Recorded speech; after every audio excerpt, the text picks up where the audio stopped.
All right, today we're going to start chapter 5 and we're going to look at exponent rules. This is section 5.1 in your textbook if you're concerned with where we're going to be when we get online. So different rules that you need for when we are dealing with exponents. So first thing we're going to do is add and subtract monomials. Here all you do is combine like terms. Leave everything the same except for the big numbers in front. So we have an example, 9x squared y, notice it's x squared y, minus 10x squared y. The variables have to be exactly the same. So 9 minus 10, all you're going to do is the big numbers. That gives us -1, and then you keep your variables the same. Here, subtract 6w from 8w. Well, that is 8w minus 6w, which would just give us 2w. So that's just adding and subtracting like terms. Product rule. Product rule is when we're multiplying two things that are the same and have different exponents. So notice it's an x and an x, but our exponents are different. Then that x stays the same and we add the exponents together.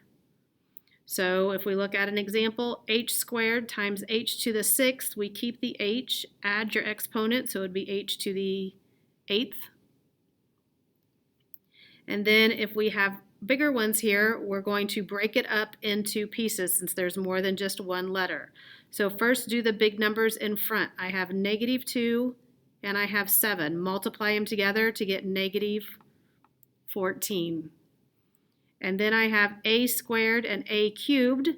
So if you think about that, that is like a squared times a cubed. So you keep the a and add your exponents, so that would be a to the 5th. And then you have a b and a b, so b times b is b squared. So -14, a to the 5th, b squared. Next we have the power rule. So power rule, you can see I have x to the a to another power. So that's called a power to a power. When we have that, you keep the x and you multiply the exponents, a times b. So if I have x squared cubed, you keep the x, multiply the exponents, and you get x to the 6th. Down here, I have a little bit harder one I need to simplify.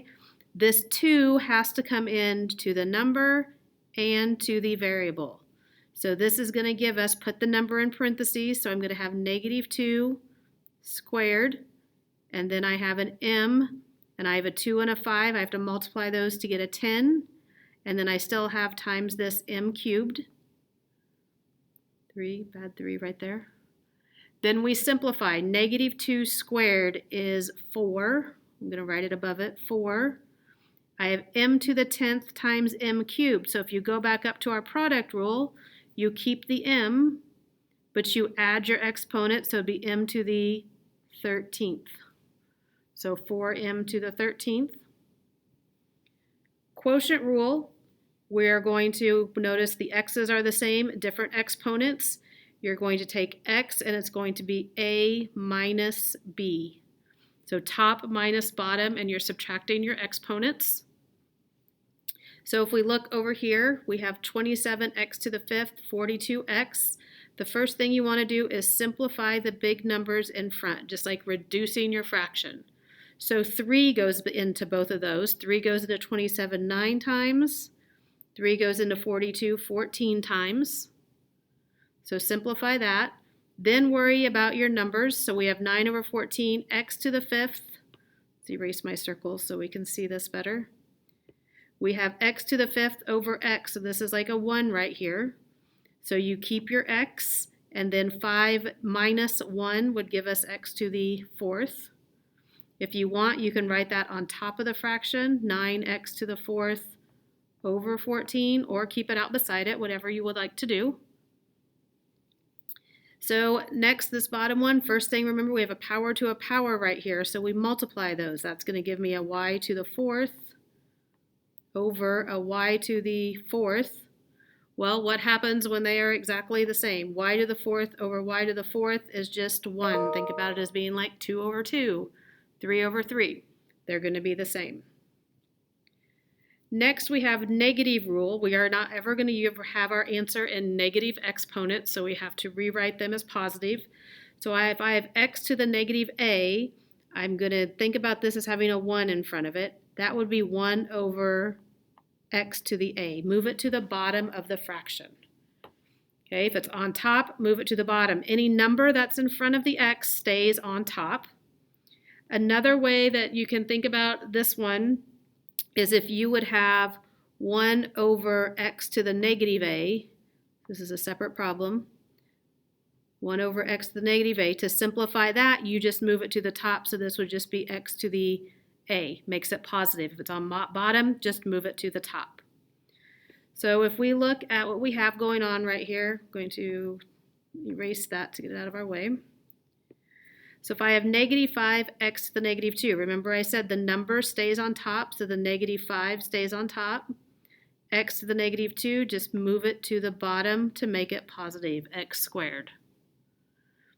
Okay, bottom example number 2, 4k squared over 8k to the 5th. Again, simplify your numbers. 4 over 8 reduces to 1/2. Okay, k squared, k to the 5th, well, that's going to give me, if I subtract the top minus the bottom like we're used to, is k to the negative 3. Okay, we don't want a negative, so we have to redo this. So this is 1/2. And remember, if it's negative over here, we make it times 1 over k cubed. So if we put it together, it's just 1 over 2k cubed.